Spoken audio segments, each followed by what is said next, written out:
Olá, tudo bem? Começa agora mais um programa Vida e Saúde. Você é muito bem-vindo, vai ficar comigo, vai aprender muita coisa durante esse programa que está começando e que foi feito com muito carinho por especialistas para você.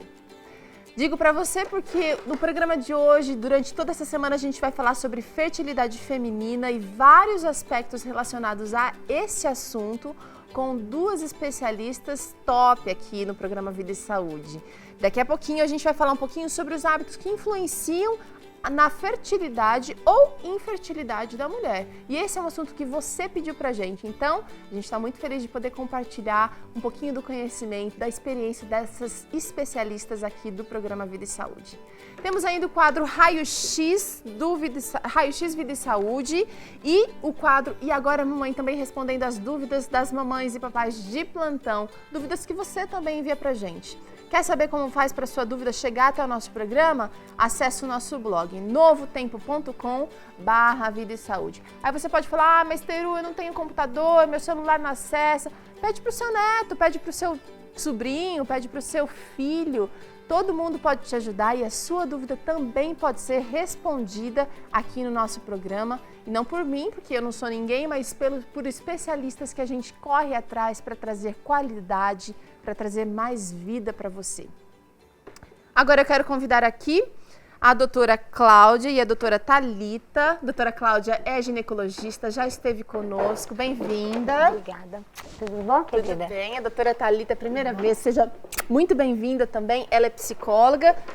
Vocês vão nos ajudar a entender e a discutir esse assunto tão importante para a mulher.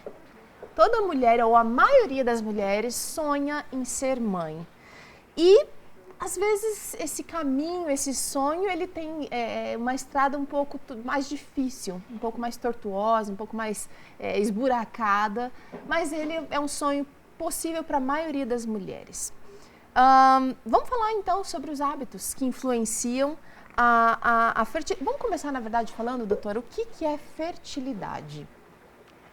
Bem, fertilidade quer dizer fazer um novo ser. E realmente é uma bênção poder viver a maternidade, viver a paternidade. Mas esse é um assunto muito importante. Parabéns pelo teu programa, por vocês novamente estarem trazendo assuntos da atualidade e que realmente mexe na vida das mulheres. Porque parece que é uma coisa intrínseca, faz parte da vida da mulher querer ser mãe. E eu falo muito para as minhas pacientes no consultório que é importante falar sobre esse assunto, quem sabe até na hora do noivado ou antes de casar. Porque parece que as pessoas, olha, nós vamos casar e pronto, não fazem exames. Então é importante a paciente ir ao ginecologista, fazer os exames pré-nupciais. O povo parece que pensa que isso é coisa do passado, mas não é. É bem da atualidade, eu acho que nós temos que trabalhar na prevenção. Então, se o casal, olha, nós vamos casar daqui a 6 meses, fazer todos os exames pré-nupciais. Então, eu acho que a gente deve começar falando de fertilidade, falando sobre esses exames. Agora, a doutora Cláudia tocou num ponto interessante, Thalita, que é o seguinte, às vezes o casal não conversa muito sobre esse assunto, ou às vezes até conversa, mas tem pontos muito diferentes. Um quer, o outro não quer. E aí, depois que casa, aquilo vira uma guerra, um ponto que talvez... Então, é importante realmente conversar e planejar esse momento da vida também. Principalmente se é filhos, porque filho é uma coisa muito significativa na vida da família. Muda completamente. Então, não dá para um querer e o outro ter dúvidas, por exemplo. E muitas vezes as questões que envolvem até a infertilidade têm a ver com essa dúvida interna, às vezes, da pessoa. Uhum. Então, é bem importante eles terem uma clareza sobre o que é o projeto daquele casal. E esse projeto tem que ser conversado antes do projeto estar em andamento. Com né? certeza, com certeza. Bom, existe uma idade que é mais fácil da fertilidade acontecer, ou que a fertilidade esteja realmente a todo vapor, doutora? No seu alto, não é? No seu auge, exatamente. No auge.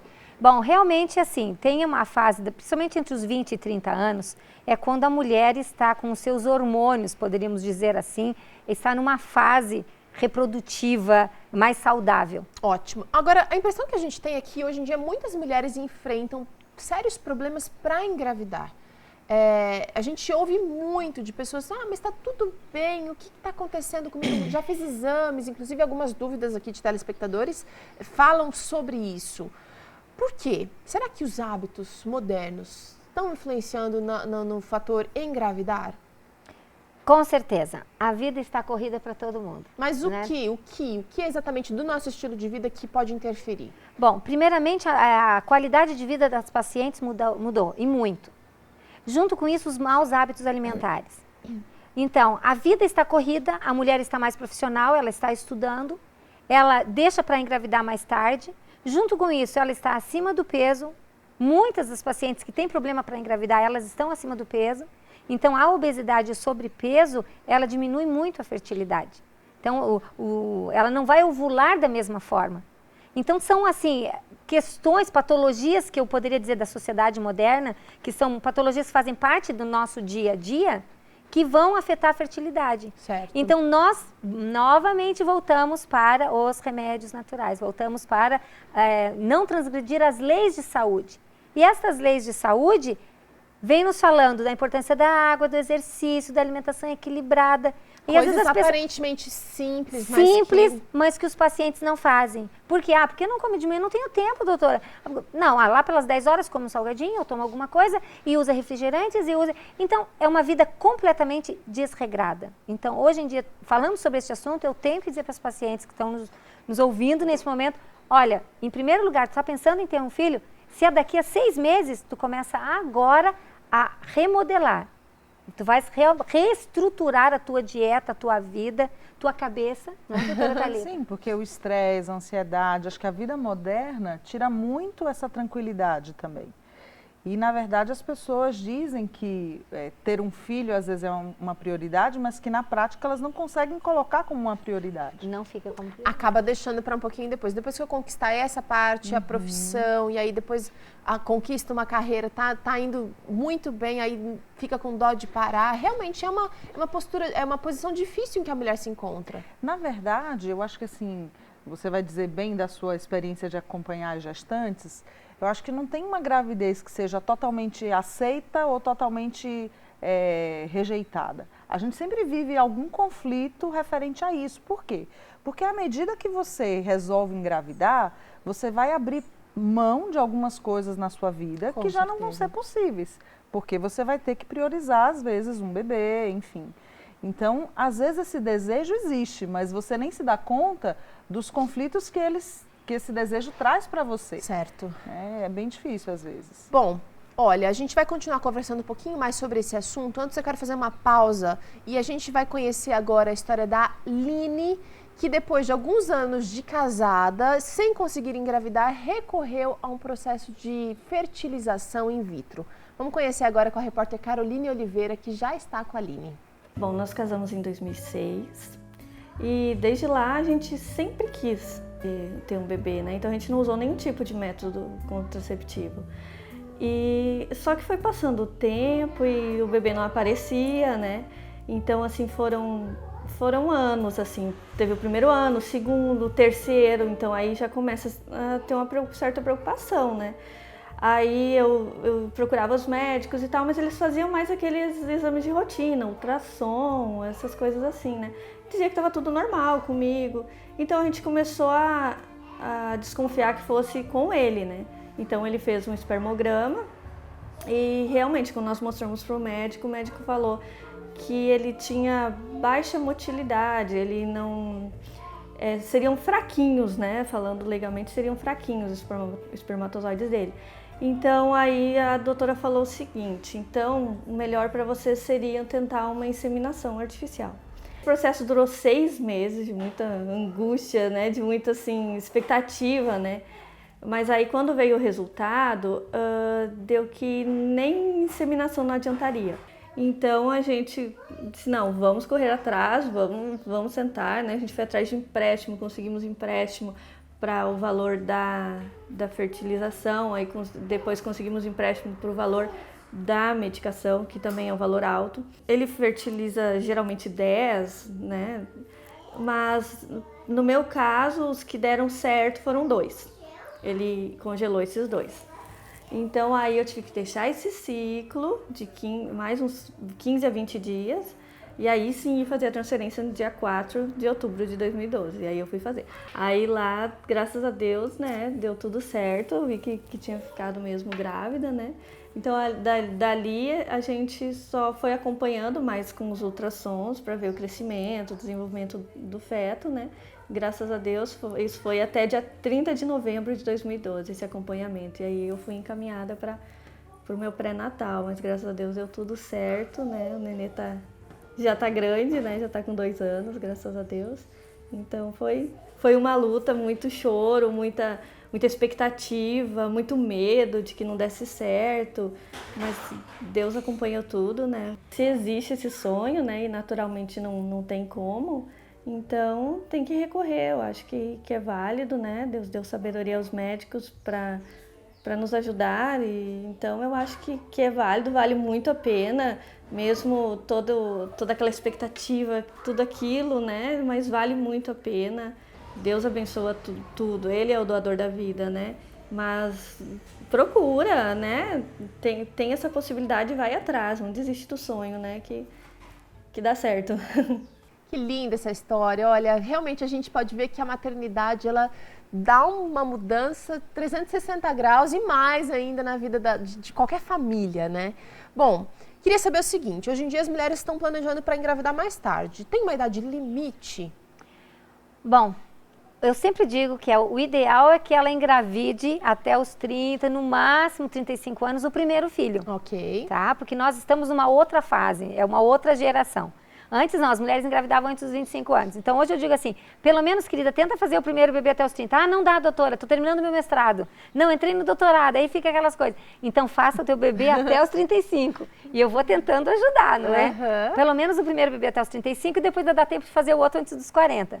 Porque nós estamos num outro perfil. Parece que está tudo completamente Realmente, diferente. a gente está no meio da mudança, né? Estamos mudando muito, mas o que eu preciso dizer para as pacientes é que a mulher, depois dos 35 anos, os óvulos já não têm a mesma vitalidade, certo? Isso aí eu acho um pouco injusto, assim, comparando os óvulos com os espermatozoides. Verdade. Eu sempre defendo as mulheres, mas eu acho meio injusto, porque um homem de 60 anos, ele está firme, forte e ele vai ser pai. Agora, a mulher não é a mesma coisa. Então, assim, se quisermos fazer de uma forma natural, estamos falando agora de uma forma natural, sim. Fazer o primeiro bebê antes dos 35 anos, por favor. Agora, quem está na luta aí, você que está me assistindo, de repente está na luta, quer muito ficar grávida, fica se perguntando e já leu muita coisa por aí, como é que eu sei se eu estou ovulando? Bem, então como agora explicar para a mulher quando ela está ovulando? Então, assim, é importante saber se os ciclos menstruais da mulher estão regulares ou não. Vamos pensar assim, uma paciente que menstrua de 28 dias, tá? Que é ou o mais 30 comum. dias, que é o mais comum. Então, assim, menstruou hoje, a gente conta 14 dias. No 14º dia, provavelmente ela vai estar ovulando. O que ela sente no corpo? Vem tipo uma clara de ovo. Ela libera uma secreção que é tipo gosmenta, não tem cheiro de nada, é uma clara de ovo. Tem a Finlândia, que é um muco...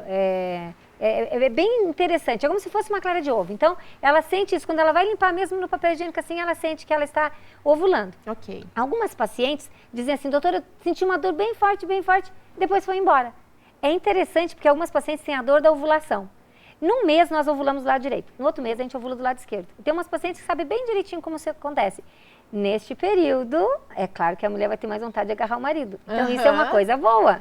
Então se diz que a mulher tem uma libido maior no período da ovulação. Okay. Olha como o nosso corpo é bonito, como Deus fez o nosso corpo Provavelmente perfeito. Alguns hormônios estão a mais ali para facilitar esse processo para facilitar. Então, se ela não tiver relação sexual no período da ovulação, é aí que vai fazer o bebê. Olha que coisa boa.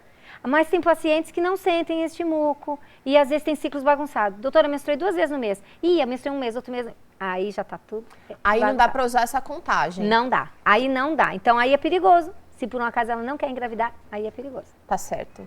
Bom, se a mulher engravidou, mas perdeu o bebê, aí entra assim, tem o lance da psicologia, que a mulher fica bastante abalada, mas ela também, ao mesmo tempo, fica querendo logo saber quando que ela pode começar. Vamos primeiro falar sobre quando é o momento de espera, para tentar de novo, e aí depois a gente fala sobre como é que fica a cabeça dela. São 2 situações. Se a paciente teve um abortamento espontâneo, é tipo assim, ela abortou fizemos o ultrassom depois e veio tudo, não ficou restos ovulares, o útero dela está limpinho, em geral a gente diz que ela pode engravidar em 3 meses. Tentar uma nova gestação. Mas e se ela teve que fazer uma curetagem? Se ela fez uma curetagem, que é uma limpeza do útero, a gente tira os restos ovulares, limpa o útero direitinho, nós sempre pedimos para ela esperar no mínimo 6 meses, para que o útero possa voltar ao normal. Sempre tem o risco, quando faz a curetagem, de machucar o útero e a mulher não conseguir engravidar mais?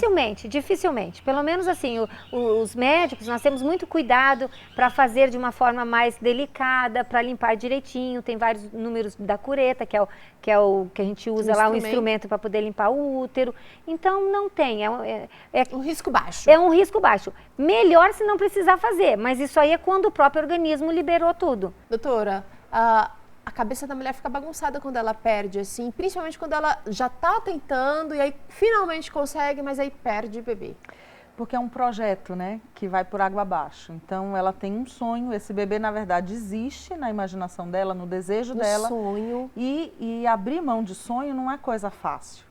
Então, ela fica realmente fazendo o luto por aquele bebê que não veio a viver e também muito temerosa de que não consiga novamente dar conta de realizar esse sonho.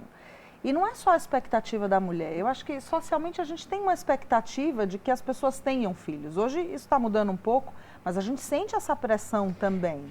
As pessoas até entendem, mas a família muitas vezes cobra. Às vezes um sogro, uma sogra que querem um netinho. A pessoa às vezes não está no melhor momento, ainda tá no luto, não é? E às vezes as pessoas falam assim, para quem tem dificuldade de engravidar, né? Olha, só você relaxar que vai engravidar. Isso é a pior coisa que você possa dizer, porque a pessoa não está não relaxada, né? Porque ela não queira. Então, é complicado, porque às vezes a gente não tem a sensibilidade mesmo de entender o quanto está incomodando ou doendo. E as pessoas têm essa mania de perguntar, né? Ah, já tem filho? Não tem. Aí se tem um e não vai ter o segundo, parece que nunca você atende a essa expectativa. Né? É difícil nós respondermos às expectativas das outras pessoas. É isso que eu acho muito difícil. Realmente, por isso que é bom uma boa conversa, um bom planejamento com o parceiro, se sentir seguro. E ter clareza do que você quer. Porque você também encontra pessoas que tiveram filhos e não sabem nem por quê. Nossa, esse filho, na verdade, por quê? Eu tive porque todo mundo casa e tem filho. Não, mas essa não é a razão para se ter filhos, nem né? para o casal e nem para o filho que veio sem ter culpa de nada na história, né? Sim, porque não é só uma questão de você poder ser mãe, é uma questão de você assumir a maternagem. Então, você tem que ter realmente o desejo de se imbuir daquilo ali. O assunto está muito bom por aqui, mas a gente vai fazer uma rápida pausa para o intervalo. Na volta, a gente volta respondendo dúvidas que você mandou para a gente. A doutora Thalita e a doutora Cláudia vão responder e você também vai poder ficar mais tranquilo aí com esse assunto. É já já.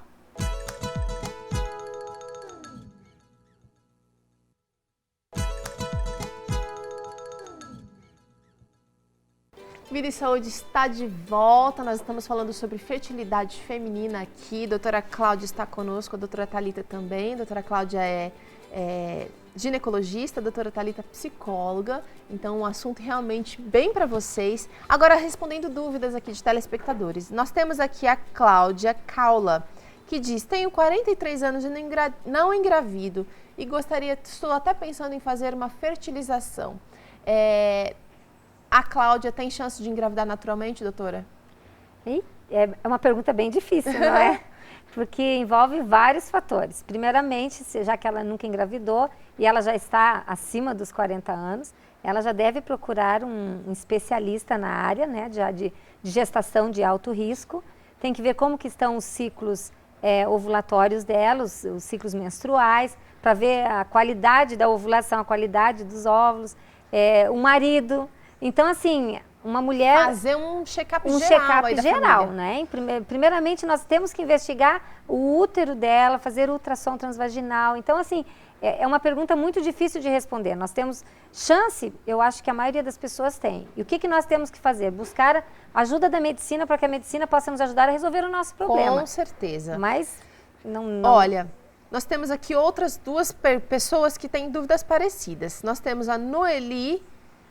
que diz que tem 36 anos, mas quero ser mãe do segundo filho, mas tem um mioma e um cisto simples. O médico diz que ela pode engravidar, mas ela tem medo. O que ela deve fazer? E também a Aline diz o seguinte, eu tenho 16 anos de casada e ovários policísticos. Engravidei, perdi e nunca mais consegui engravidar. O marido dela está diagnosticado com varicocele. Tem chance? Não tem? Ixi, aí complicou um pouquinho mais. Bom, tu falaste 3 coisas ao mesmo tempo. Então, assim, deixa eu falar Vamos falar da Noeli primeiro, que ela já é mãe, tem 36 anos e quer ser mãe do segundo, mas tem ovário policístico e mioma. Bom, o ovário policístico é a endocrinopatia mais comum nas mulheres no período fértil.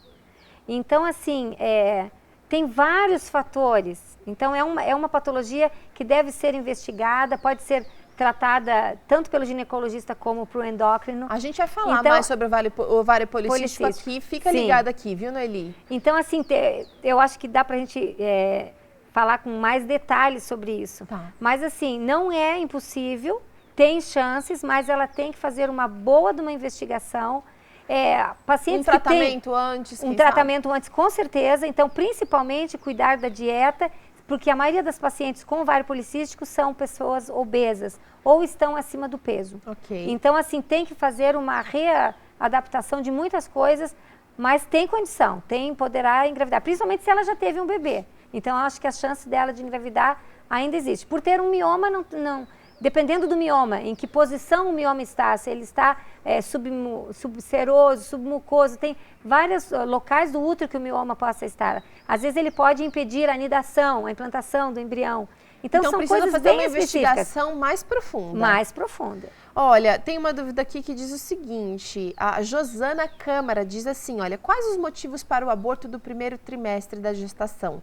Engravidar não é o problema é manter a gestação. Isso, provavelmente a Josana já teve algumas más experiências. Algumas experiências. Então, em geral, nós chamamos de aborto de repetição quando a paciente já teve 3 abortos. Só o primeiro não. Muitas gestações, 20% até 30% das gestações acabam em aborto.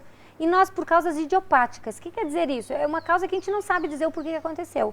Pode ser porque pegou um espermatozoide que não estava saudável, um óvulo que não estava saudável, algum problema genético. Okay. Então, tem muitas coisas que podem fazer com que leve ao aborto. Já uma paciente que já perdeu 2 vezes o bebê, ela deve fazer uma boa investigação antes de tentar outra gestação. E pode também ser por causas hormonais. Então, um déficit de progesterona no começo da gestação pode fazer com que a paciente venha a perder o bebê.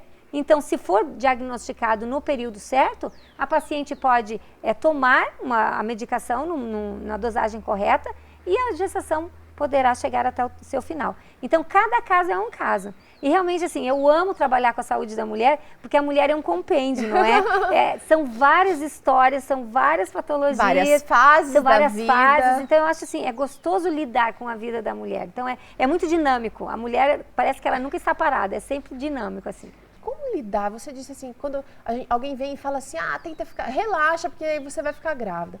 Como lidar com essa ansiedade que a mulher, ou às vezes até o marido, porque a doutora Cláudia gosta muito de falar que tem marido que engravida junto, né? Com certeza. Mas como lidar com essa ansiedade que a família, que o casal enfrenta nessa busca desesperada para aumentar a família, para ter mais um filho? Eu acho que são várias situações. Quando o casal se faz responsável junto, é muito melhor. Porque você também pega, às vezes, maridos que falam, não, o problema é seu. A cobrança, né? Porque, se torna via pesada. de regra, a responsabilidade da gravidez fica mais em cima da mulher, embora ela não possa fazer nada sozinha. Mas, geralmente, é sobre ela que repousa essa responsabilidade. E eu fiquei muito tocada com o exemplo que você leu um pouco antes, daquela pessoa que engravidava e perdia. Acho que ela perdeu 3 vezes. Provavelmente. Então, eu acho que psicologicamente, uma pessoa que perde uma gestação, ela fica muito abalada. Então, é um luto significativo. E o que é pior é que pode dar a crença, né, a convicção de que realmente é uma coisa proibida para ela. E como você falou, às vezes é por uma causa, a primeira, a outra é por outra razão, às vezes não tem conexão, mas a pessoa fica se sentindo mesmo não merecedora. Né? É quase que um processo de luto. É real esse luto, né? Então é bem complicado. Acho que Vale, em alguns casos, realmente uma ajuda psicológica. Hoje a gente tem psicólogos especializados para acompanhar casos na área de fertilização. Se a pessoa já faz, né, uma terapia, não precisa ser um especialista nisso, já pode lidar com essas questões na sua própria terapia. Tá certo. E um detalhe importante, eu estava lendo porque a Universidade de Harvard está fazendo vários estudos nessa área de fertilidade, não é? E uma médica especialista, ela fez comparando o grau de ansiedade e de depressão dessas pacientes que não conseguem engravidar, ela comparou a pacientes que têm AIDS, pacientes que têm problemas cardíacos e pacientes que têm câncer. Olha só. Eu achei interessante quando eu estava lendo sobre isso, para tu ver que a dor emocional dela é tão grande, da mesma forma como se ela tivesse tido um diagnóstico de câncer de mama ou uma doença terminal. Bom, olha, o assunto vai render aqui durante toda essa semana. Essas duas lindas vão estar conosco aqui, falando sobre esse assunto que é tão importante para nós. Obrigada por hoje, meninas. Nós vamos agora para o quadro Saúde. E agora, mamãe, a querida Larissa Fonseca vai esclarecer uma dúvida que você também mandou para gente. Com você, Larissa.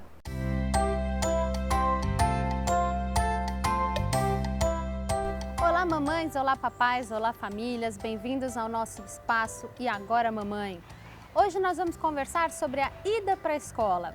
Faça que nem a Edivan Fernandes e a Suzane de Souza que mandaram perguntas pelas redes sociais. Elas querem saber qual é a melhor idade ou qual a idade mais indicada para colocar uma criança na escola. Pois é, não tem exatamente uma idade indicada para a criança ir para a escola. O que a criança faz na escola? Os pequenininhos, né? Desde pequenininho. A criança brinca, a criança convive com adultos e outras crianças que não são familiares ou parentes. Ela vivencia experiências que normalmente em casa a gente não consegue proporcionar para elas, né? São atividades de movimento, atividades de artes, tem toda uma sequência a ser cumprida pela escola, áreas do desenvolvimento a ser desenvolvida. Então a escola é um espaço de socialização, muitas aprendizagens e também de muitos cuidados. Agora, o momento certo, o momento adequado de colocar o filho na escola depende muito da situação familiar, a rotina familiar, as condições financeiras, as necessidades dos pais que trabalham, dos pais que ficam em casa. Então, isso varia de acordo com cada família, né? Agora, o mais importante, o fundamental, é que durante a escolha do espaço, durante a escolha do local, dos profissionais que vão cuidar dos seus filhos, os pais fiquem muito atentos para alguns detalhes que são importantes. Então não adianta você seguir e resolver colocar seu filho naquela escola que teve o melhor desempenho no Enem, naquela escola que seu vizinho falou que é o máximo, que o filho dele adora. Você tem que escolher a escola que está de acordo com a sua rotina familiar, com as suas condições, com aqueles valores que você quer passar para o seu filho. Então, quando for escolher o espaço, o local para deixar a sua criança, considera primeiro a idade que a criança tem. Existem os berçários que atendem os bebês, e aí tem berçário que atende criança a partir dos 2 meses e tudo mais. O espaço é adequado, os profissionais que estão ali são os profissionais que estão preparados, que têm o treinamento, que têm o conhecimento, que têm o estudo para atender as necessidades dos bebês, né? Então, verificar a distância para estar de acordo, para estar numa localização que seja adequada para a sua rotina familiar. Para quem não está em escola pública, escola particular, para que tenha um orçamento, para que caiba dentro do orçamento da família. Um local que tenha uma pedagogia, que tenha uma prática pedagógica que vai de acordo com o que você quer para os seus filhos. Existem as escolas mais tradicionais, escolas montessorianas, escolas de pedagogia Waldorf. Então, conheça o sistema de ensino da escola, as práticas pedagógicas adotadas, para você ver se é isso mesmo que você quer para os seus pequenos. E conheça os espaços, a higiene, os profissionais da escola. Se você estiver feliz, se o seu filho estiver feliz e satisfeito, é porque você fez a escolha certa, tá bom? Se você tem alguma dúvida, se você quer contar pra gente alguma história sobre seu pequeno, sobre a sua família, escreva pra gente nas nossas redes sociais. Até a próxima! Muito bem, Larissa, obrigada. Agora é hora da gente mexer o corpo. Você que sabe, já entendeu a importância da atividade física, mas que não consegue ir para uma academia, não consegue sair muito de casa para realizar essa atividade, a gente convidou aqui alguém especial que vai dar dicas pra gente de como fazer atividades físicas em casa. Glauci Maciel, educadora física aqui da clínica, tudo bem? Bem-vinda. Tudo bem, obrigada. Você trouxe aqui alguns arsenais, aqui algumas coisinhas bem simples que a gente pode usar em casa. Então, a gente vai fazer algumas séries de exercícios bem simples, que a gente vai trabalhar com uma série, do modo geral, a musculatura, né? Então, eu trouxe aqui uma garrafinha de 500 ml, né, que é super fácil, tem em casa, mas você também pode estar utilizando uma lata de óleo, um saquinho de feijão, de arroz de 1 quilo. Tem que ter meio quilo, meio litro. Aqui eu estou usando, no caso, 500 ml, mas assim, conforme a pessoa que quer puxar mais um pouco o exercício, ela pode estar utilizando uma garrafa de 1,5 litro ou algo que represente o peso maior, né? Então, o primeiro exercício que a gente vai fazer é para o tríceps, né? Musculatura do tchau-tchau. E esse músculo Isso. terrível. Aí a gente vai elevar aqui atrás, né? Vamos fazer 3 séries de 10. Com esse pezinho, vou tentar fazer com ela. No caso, a gente está fazendo com a garrafinha, né? Aí a gente, é melhor que coloque a mãozinha aqui pro cotovelo não ficar mexendo. É importante também não mexer a coluna, a coluna e o tronco também, né? Então a gente vai fazer 3 séries. Chega mais pra cá um pouquinho, isso. A gente vai fazer 3 séries de 10, né? 10 movimentos para cada lado. Então, olha, ela tá bem retinha aqui. Eu tô vendo que a coluna não tá pra frente, não tá pra trás e o cotovelo também. Importante não mexer o tronco, né? Vai fazer 10. Isso. Tá, e depois? 10 vezes. Depois a gente vai fazer lado. o outro lado também, 3 séries, 3 de cada lado, né? E depois a gente com 2 garrafinhas, agora de 500 ml, no caso a gente vai estar usando aqui. Você pode também pegar uma garrafa de 1,5 litro, igual eu falei. A gente vai estar fazendo o exercício para o bíceps, né? Então esse exercício ele é chamado de rosca Arnold, né? Então a gente vai elevar aqui também 10 movimentos para cada lado, e 3 séries de 10. E tem um jeito errado de fazer? Não pode ficar mexendo a coluna nem o ombro. Importante que o ombrinho fica sempre ereto, né? Contrai levemente a musculatura do abdômen, flexiona um pouquinho a perna e eleva aqui, ó. Chega mais para cá, vem mais para cá um pouquinho isso, porque aqui a gente consegue mostrar melhor. Então ela dá uma leve flexionada na perna. Leve flexionada, contrai levemente a musculatura do abdômen, o ombrinho sempre, né, ereto, sem se movimentar. Esse movimento, então, você vai fazer uma série de 10 de cada lado, 3 séries de 10. 10 aqui, né? Vamos lá. E aí, isso tem que ser feito em pé. Não é porque tá em casa que vai fazer de qualquer jeito, gente. Sim, tem que ser feito em pé, né? Com a coluna ereta, o ombro erguido, contrair levemente a musculatura do abdômen. Tá, então você fez pro tríceps. A gente fez primeiro para o tríceps, o segundo para o bíceps, né? E o terceiro exercício a gente vai fazer elevação lateral e frontal alternado, que a gente vai trabalhar a postura também, que é o ombrinho, né? Então a gente vai fazer 3 séries também de 10. Importante contrair a musculatura do abdômen. Isso aí a gente vai elevar lateral e frontal. Sempre contraindo a perninha. Então faz aqui e aqui conta 1. Aí aqui mesmo. E aqui conta 2. Sim, 3 séries de 10. 3 séries de 10.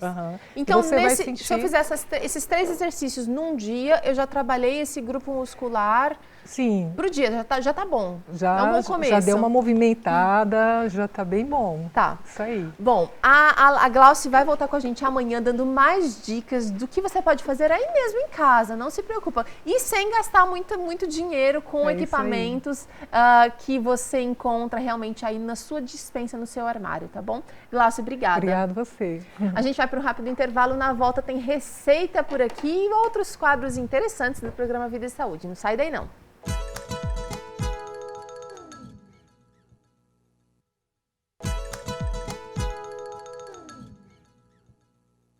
Muito bem, Vida e Saúde está de volta. Seja muito bem-vindo ao terceiro bloco do nosso programa. Hoje a gente vai falar uma receita. Hoje o Felipe vai fazer uma receita toda diferente, refrescante, uma receita bem detox. Com certeza. Porque tá toda fresquinha, tô vendo aqui. Eu não sei exatamente o que vai usar, mas tô vendo que é só ingrediente da moda.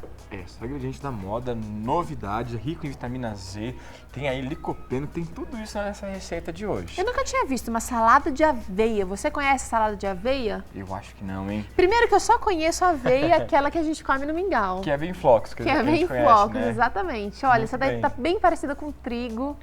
A produção, na hora de montar a salada, falou: filho, tem certeza que é aveia, cevadinha? Não é, cevada, trigo. Parece muito, mas não. Essa é uma aveia Ela é mais redondinha mesmo. que o trigo mesmo, né? Vamos mostrar? Isso, dá pra gente mostrar Olha. já direto pra câmera. Então eu vou usar hoje vitamina E e licopeno. E essa cor toda maravilhosa, porque isso chama a atenção nossa, né? Verdade. E deixa a gente sempre mais animado, mais desperto, mais disposto. Então essa é uma ótima receita para o nosso tema dessa semana. Tá certo. Felipe, fala pra gente os ingredientes que você vai usar nessa receita. Perfeito. A gente vai usar então 2 xícaras de aveia em grãos. A gente acha essa aveia onde, Felipe? Olha, geralmente a gente acha ela em casas de cereais, como Onde eu compro trigo em cerealistas e tal. grão. Muito bem. A gente conhece o mercado municipal das cidades por aí, você pode ir lá e perguntar para aqueles... Sempre tem uma lojinha que vende feijão solto, arroz solto, é lá que você vai encontrar, tá Gostei, bem? gostei. Olha, vou usar uma cebola roxa pela cor e pelo sabor que é mais adocicado.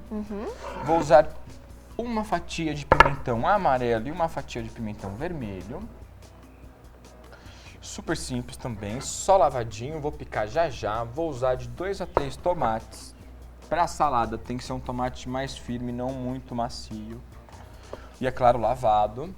Vou usar o brócolis cru, Olha só. tá? 2 raminhos de brócolis, assim. Tá bom? Vou usar também limão para temperar, ok? 1 limão é o suficiente, não mais que isso. Azeite a gosto. Vou usar sal. Não tudo isso. Uma pitadinha de sal ou sal a gosto. E para dar um sabor diferenciado, a gente vai colocar o hortelã, que também é delicioso. Já gostei dessa receita. Você já percebeu que essa vai ser uma daquelas receitas pro verão mesmo, para você usar até o comecinho do inverno e além ainda. E só que você vai parar um pouquinho agora, separa os ingredientes aí, anota, só que você espera um pouquinho, daqui a pouquinho o Felipe executa essa receita e a gente vê como é que ficou o resultado final, porque agora é hora do quadro Raio-X Vida e Saúde.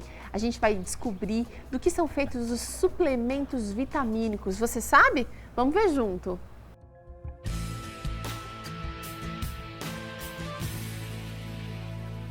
Em nosso quadro Raio-X de hoje, nós iremos falar sobre os suplementos vitamínicos. Devemos utilizar ou não? Como fazer? Bem, o ideal, o que o nosso Criador fez para nós, foi que nós utilizássemos a nossa alimentação e dela recebêssemos tudo o que necessitamos. Vitamina A, vitamina C, complexo B, vitamina E, tem a vitamina D que vem do sol, né? Então tudo isso nós poderíamos ter através de um estilo de vida saudável. Então, ao olhar para o nosso prato, nós deveríamos ver todas as cores, né? Nós podemos ver beta-caroteno, que são as cores alaranjadas, nós poderíamos ver os alimentos cítricos, que têm vitamina C, nós poderíamos ter os carboidratos integrais, que têm complexo B. Então, através da nossa alimentação, nós ingerimos tudo que é necessário para nós. Infelizmente, a maioria da população tem uma alimentação, vamos dizer, pobre em vitaminas. Então, muitas vezes se faz necessário uma suplementação, mas sendo que essa suplementação pode ser evitada com uma dieta bem equilibrada, bem balanceada. Bem, no caso da vitamina C, ela é um antioxidante, ela aumenta o nosso sistema imunológico, há pesquisas de que ela pode até mesmo prevenir o câncer, então nós poderemos ingerir muitos alimentos cítricos que contêm a vitamina C. Em caso de pessoas que ficam extremamente gripadas, elas podem até suplementar, mas dê preferência para vitaminas, no caso, a vitamina C, a melhor vitamina C seria em pó, porque a vitamina C em pó, ela não contém aqueles recipientes, aqueles ingredientes que vão fazer aquela cápsula ter aquela consistência. Então ela não vai ter apenas a vitamina C, mas terá outros ingredientes também, então seria melhor. Hoje em dia, as pessoas estão falando muito na falta da vitamina D. As pessoas ficam fechadas dentro de casa, escritório, shopping.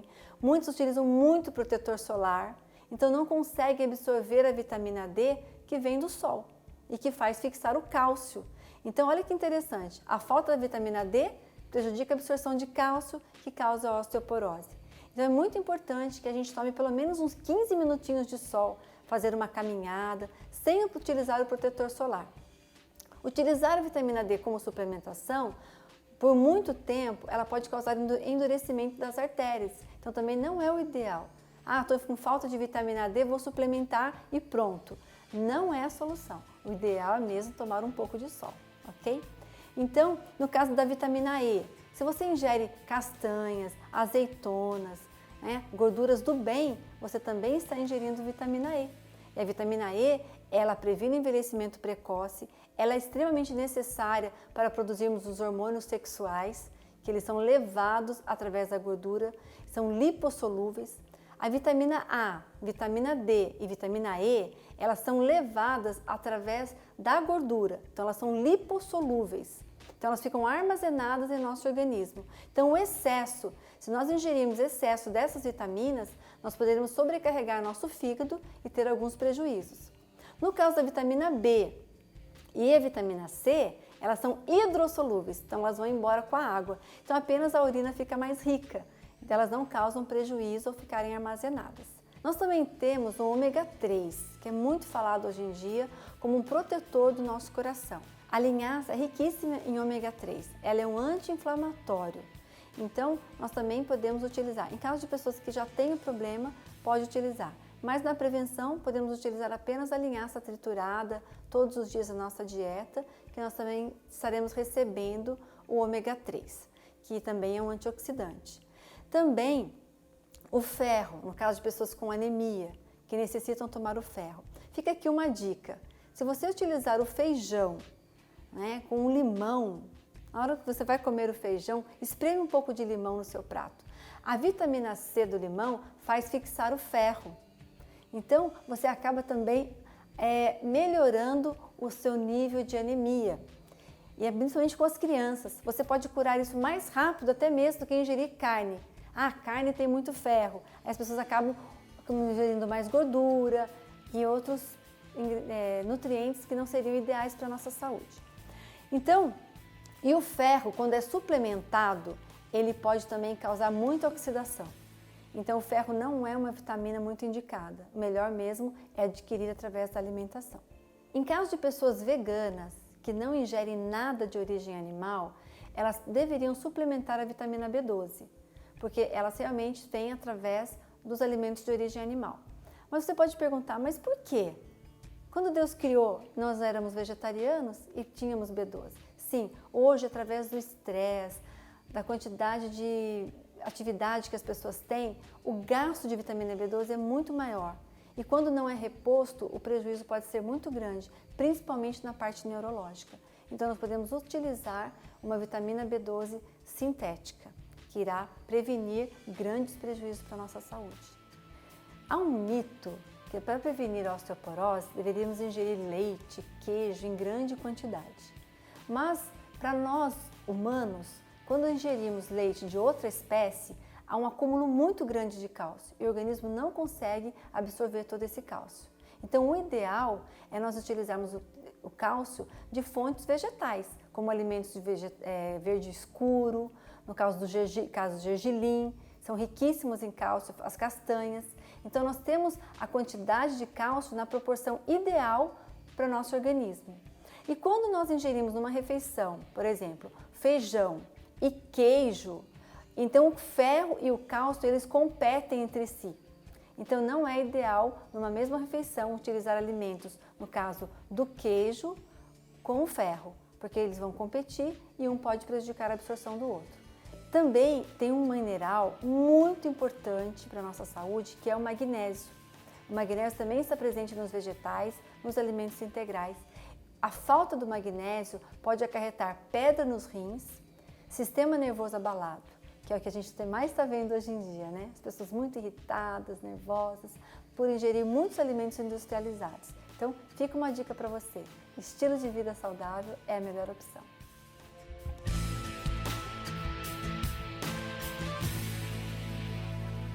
É sempre bom ficar atento, né, Felipe? Com certeza. Bom, agora de volta aqui para o quadro da culinária, a gente vai aprender hoje uma salada de aveia que mais parece com trigo, mas que tem nutrientes e vitaminas bem diferentes do trigo.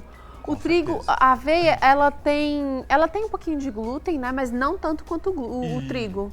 Não tanto quanto o trigo. E assim, na verdade, ela tem uma substância chamada glutina. Aham. Não é o glúten em si que a gente conhece do trigo, mas é uma substância parecida, muito idêntica a ele, tá bem? Então, tem esse glúten aí que é chamado Não, glutina. mas assim, eu tô querendo dizer assim que ele parece com trigo só no visual, mas nutrientes São completamente diferentes. diferentes. Totalmente diferentes. Podemos usar. Vamos lá então, Felipe. É com você agora que a minha parte é mais pro final. É a melhor parte, Teru. Então aqui é bem simples. Olha, eu vou misturar a nossa aveia já cozida por pelo menos 30 minutinhos. Você deixa de molho? Deixo de Põe molho na de um dia pressão. para o outro para acelerar o processo e para retirar as toxinas quando é necessário. Mas, Felipe, eu tô com pressa, não deu tempo de deixar de molho, o que que eu faço? Pode cozinhar somente em água por mais ou menos 30 minutos, que aí ela pega o ponto, ok? Então aqui eu vou fazer o seguinte agora, vou picar minha cebola, dar uma olhadinha. Eu já cortei em rodela, mas eu ainda quero ela mais, como eu posso dizer? Mais Repicada. Repicada, isso. Mais pequenininha, não tem mais pequenininha, né? Mas eu vou querer ela menor. Pronto, olha. Vou picar ela bem direitinho. Aqui está. Bem fininho. Eu gosto de cebola roxa com hortelã. Acho que dá um toque bem árabe pra Bem coisa árabe, toda. não é? Dá uma refrescância, uma Dá, coisa diferente, dá. assim, você fica se perguntando. E a o que cebola que roxa, tem. ela é mais requintada, né, Felipe? Ah, sim. Não só pela cor, assim, ela não tem tanto ardor quanto a outra, Você né? acha? Eu acho que é ardida igual. ai. Ardida igual? Eu gosto da cebola roxa, eu tenho uma preferência por ela. É, eu sim. acho que ela é mais requintada. Pronto. Então, olha, pimentão, Tudo quadradinho. tudo quadradinho ou menor que você puder, ok? Até, não vou usar tudo, eu vou picar eles juntos, quer ver? Olha só, gente.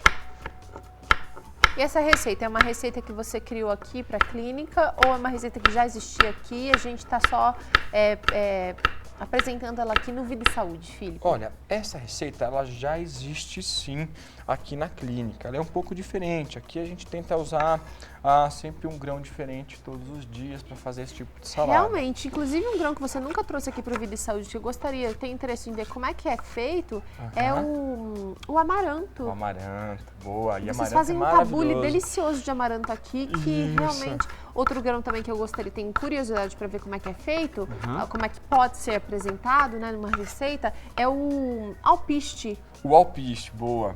Já usou o alpiste? Vou trazer ele para você aqui em forma de farofa. Farofa de alpiste. Legal, olha só. E já ouvi falar que dá para fazer leite de alpiste. Dá para fazer leite de alpiste. E não é só passarinho que pode tomar, tá? A gente toma também e é super gostoso. Agora não dá para ser aquele que a gente compra para dar ração pro passarinho mesmo, não. Tem que ser um alpiste Isso, mais diferente, limpinho, mais né? limpinho, sem aquela casca e tal. Já tem hoje lugares que vendem aí pra gente consumir.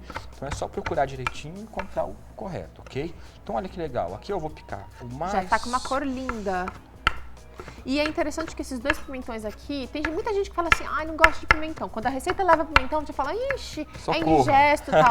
Mas na verdade o que é indigesto mesmo é o pimentão verde, que normalmente acaba dando problema, né, Felipe? Isso, pimentão amarelo e vermelho, eles são ótimos, são ricos em nutrientes também. E não são aquele, não é aquele Eles que são faz mais mal. adocicados também. Perfeito. Já fez pimentão recheado, Terum? Eu já, mas eu vou contar um segredo pra você. Quando a gente era pequena, meu pai plantou uma vez pimentão amarelo e a gente comia muito pimentão. Esse pimentão amarelo dá pra você comer ele puro. E eu acho que uma vez eu comi tanto pimentão amarelo que eu passei mal. E aí eu não tenho uma boa memória, assim, do pimentão, uma memória estomacal boa do pimentão, sabe? Pimentão, acaba não... Mas eu como ele assim, eu não gosto de comer ele puro. Entendi. Porque Tem eu que estar sempre tenho a misturado com impressão alguma que eu coisa. vou passar mal. Entendi. É coisa da cabeça da gente, né? Eu tenho uma história com churros, mulher, que eu não posso ver Churros? Eu fui visitar meu pai uma vez e meu pai alimentou a gente com 11 churros cada. Você Uau! acredita? Pois é, eu era bem novinho ainda. Comeu churros até enjoar, literalmente. Literalmente. E depois eu nunca mais comi churros na minha vida. Eu não pode consigo. nem sentir o cheiro. Quando ouve o barulhinho do caminhão dos churros na rua, Eu tô fora, treme. eu fujo. E meu irmão ama churros. Assim, eu tenho um irmão mais velho e tal, até um beijo pra ele, pro Bruno, que ele ama churros, mas eu não consigo. deixa eu nunca mais. Olha então, tomate. Tá bom, é um mau alimento. É. Agora falta a gente trazer um churros pra cá natural, né? É, vamos ver se você vai conseguir preparar. Esse eu não posso passar Vou trazer mal. o Brunão aqui para o Bruno desmistificar Essa receita Não, mas de é que tem churros. coisa assim, por exemplo, eu lidei bem com o trauma do pimentão. Assim, eu não preciso comer ele puro, Perfeito. sabe? Igual o... Nossa, eu tô gaga hoje, né? O coentro, assim, todo mundo já sabe que eu não sou a maior apaixonada por coentro. Mas eu como. Se tiver numa receita, eu falo, tem coentro, vamos lá. Vamos lá, fazer o quê, né? Respira fundo e vamos lá. Não é aquela coisa assim que vou ficar sem comer. Pior que E é. eu confessei pro Vanderlei outro dia, o Vanderlei é meu marido, e ele ama coentro. Às vezes ele compra um maço de coentro, ele come sozinho com salada de tomate. Uau! E aí um dia ele comprou, esses dias ele comprou, levou pra casa e eu confesso que eu consegui sentir um perfume de coentro. Porque Legal. normalmente o que eu sinto do coentro é assim... Não é uma coisa gostosa. Não é uma coisa gostosa. Entendi. Puxa, ele vai roubar a cena, é um cheiro muito forte. Dá um desânimo. Exatamente. E aí eu senti um aroma, um perfume, eu falei, uau, eu consegui ver beleza, entendeu? Entendi. Sentiu ali uma coisa boa vindo do coentro. Isso é legal. Olha, eu vou te falar assim, eu tinha muito problema com comida, assim, pequeno, eu não conseguia comer. Minha avó tinha que levar eu no quintal pra dar comida na minha boca, pra ir mostrando as coisas Enquanto pra você comer. passeava. E quando eu cresci, eu também cresci com um pouco, assim, de receio na comida. Mas depois que a gente vai estar trabalhando com esse tipo de alimento... O que eu acho é que a gente não pode reforçar esse comportamento, né? Perfeito. A gente tem que ir sempre mudando, né? Provando. Eu tenho um amigo que fala assim, a gente tem que provar até 7 vezes. Nossa, eu já gravei com gente aqui que falou que tem que provar até 10 vezes, Até 20 10 vezes. vezes, pra ver se gosta. Depois da 7ª não gostou, não vai gostar mesmo. Mas depois da 7ª se gostou, aí vai... Mas é que eu acho que essas coisas acabam sendo meio de crianças, assim, meio infantis. Depois de adulto, a gente tem que abrir os horizontes. Principalmente quem quer se tornar um vegetariano, quer começar a comer melhor. Porque a variedade, a diversidade no prato é que dá realmente que garante a nossa nutrição completa, né, Felipe? Tem que ter. Se não tiver 5 cores diferentes, se não tiver uma variedade de carboidrato, amido e proteína, a gente tem que ter, não vai ter jeito. Olha, eu vou colocar um pouquinho de azeite. Essa combinação, azeite, hortelã... Sal e limão. Então, funciona muito bem. vou colocar o sal. Pessoal, sal a gosto, ok? E lá vamos nós. Olha que receita linda e colorida, gente. Tá, é uma salada que dá até para 4, 5 pessoas. Não dá pra gente Ai, eu quero mais encher. hortelã nessa salada. Quer mais hortelã nela? Pico já pra você. Olha que linda que está. Tá, então, pela cor, por esse cheiro do hortelã e tal, se torna uma receita muito atrativa para todos. E bem simples, hein? Tá aí. Posso provar? Pode provar. Mas eu por quero favor. provar essa sua. Perfeito. Vou te servir então. Vamos colocar nesse pote aqui, ó. Lá vai, Teru, ó. Vou colocar então pra você. Aí está. Teru, esse é Saladinha. seu, esse é meu. Você tá com uma fome danada, hein? Vamos provar então a salada de aveia com brócolis, cebola, pimentão, hortelã, tudo de bom vindo diretamente aqui da cozinha do Felipe Biasi. Bora?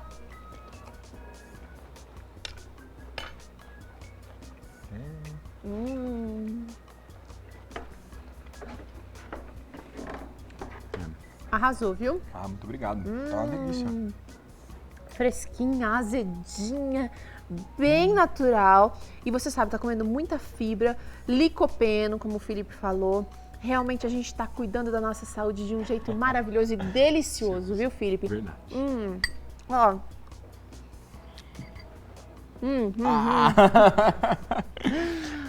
Você, faz aí, conta pra gente o que achou. Se não achar aveia aí por perto, não se preocupa não, faz com trigo mesmo, faz com triguilho, faz com o que tiver ao seu alcance. O importante é você não deixar de fazer as coisas saudáveis e aí acaba consumindo o que não presta, o que não é bom, o que não é um bom combustível para sua máquina viva, o seu corpo, que é também templo do Espírito Santo. Pensa nisso na hora de fazer suas compras e Deus vai abençoar você e as suas escolhas. Um abraço e até o próximo Vida e Saúde. Tchau!